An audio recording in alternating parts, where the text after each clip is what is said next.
Okay, I decided this year during Christmas that it was time to get out some of the Tyco US-1 HO scale slot car trucks and maybe build a semi-permanent layout.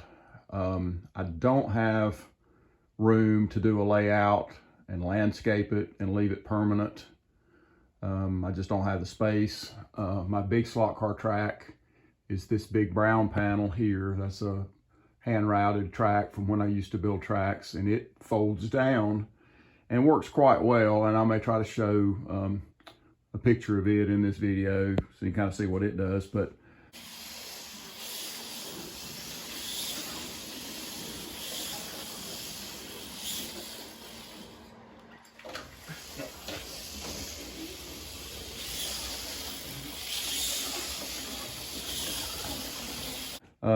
again, I don't have an option of leaving a permanent layout. So I came up with this idea. This is basically a 4x8 table, and I built the table, ripped strips of 3/4 plywood and 3/4 plywood cross braces, and then it's a sheet of 1/4 inch Luan over that painted green, and it's really lightweight. I've also built a lid that's equally as lightweight. It's about 6 inches deep, and it sits down over this piece of molding which aligns the lid. And then I have road case latches that latch, and there'll be wheels on the back side, and all you got to do is just stand it up, and I can roll it outside, store it in my shop. It'll be sealed up, won't get dirty or anything. So that's the plan. And again, I'll try to show all of that as I build on this video. And then also I want to do some fold up table legs on this table. Right now I've just got it sitting on some stands. May not even finish this layout until next year at Christmas or something, but I wanted to get the layout figured out and the track assembled and attached where I could store it permanently. And I've already got over here some of my Tyco US-1 stuff.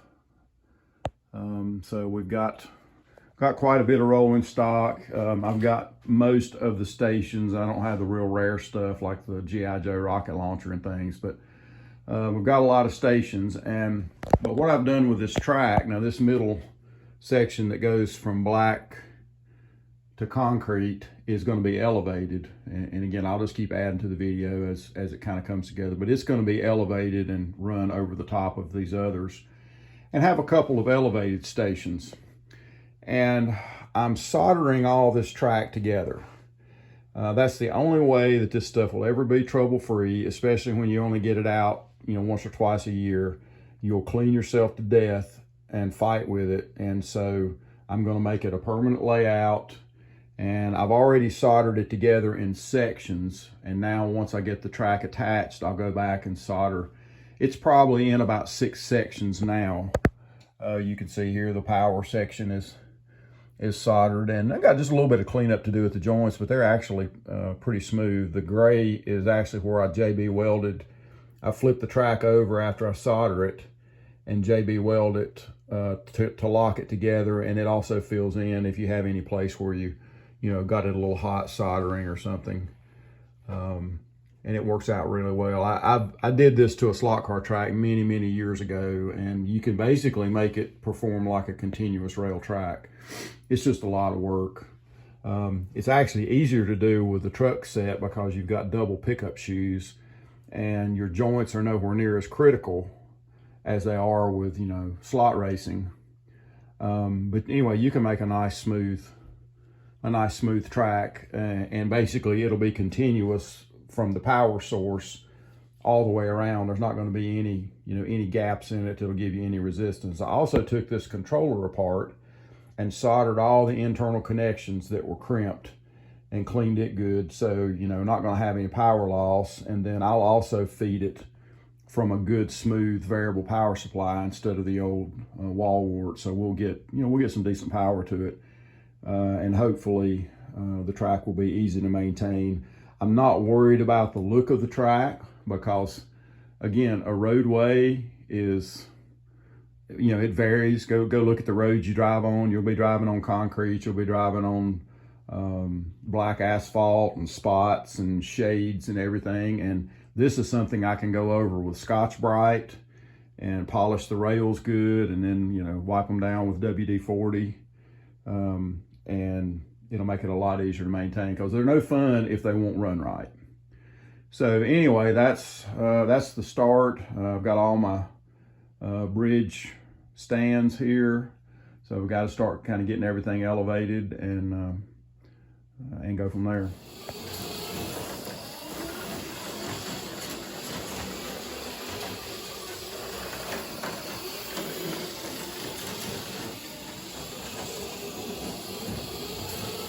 Okay, so we got all of the tracks soldered together. It's literally a one-piece track right now.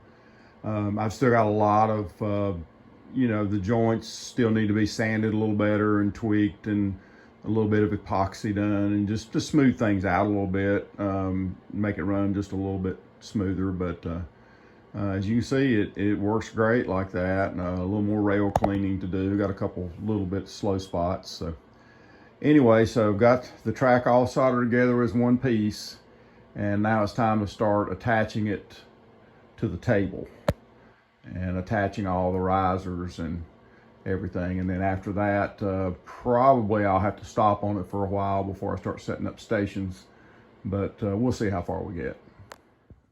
Okay, we've now got all of the track screwed down. Still got a mess, haven't vacuumed any of this stuff up, but basically we just went and I put one screw in each piece. There wasn't any need to screw it on each side of each joint because it's soldered together. Just basically drilled and countersunk where the little nail holes were on the track. So the track is solid now to the point where, you know, we can turn the table up vertical and move it out to the other shop and do some work on it. And so that's where we're at right now. Okay, so here's the track with the lid on it. And it's very lightweight. That top skin's just, you know, 1/4 inch. And it sits down around that lip that you saw around the edge of the track and latches with some case hardware so it self-aligns.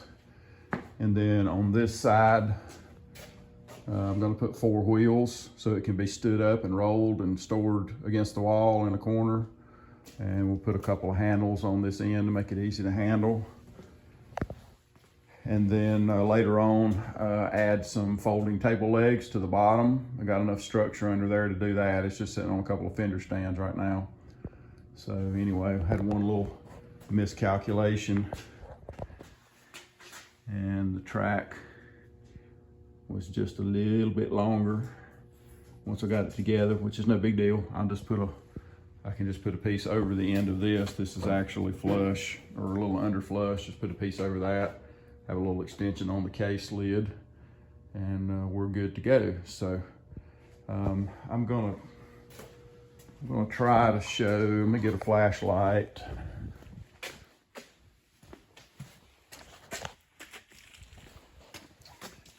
And see if we can see up in the case. You can see where I had to cut out. Yeah, you can see under there where I had to cut out the braces. I measured the track in certain areas and cut reliefs in the braces to be able to clear the scenery and the elevations of the track. So anyway, it's coming along. Still got a lot to do, but I think this will give me a way to be able to store it, keep it clean, and get it out whenever we want to use it.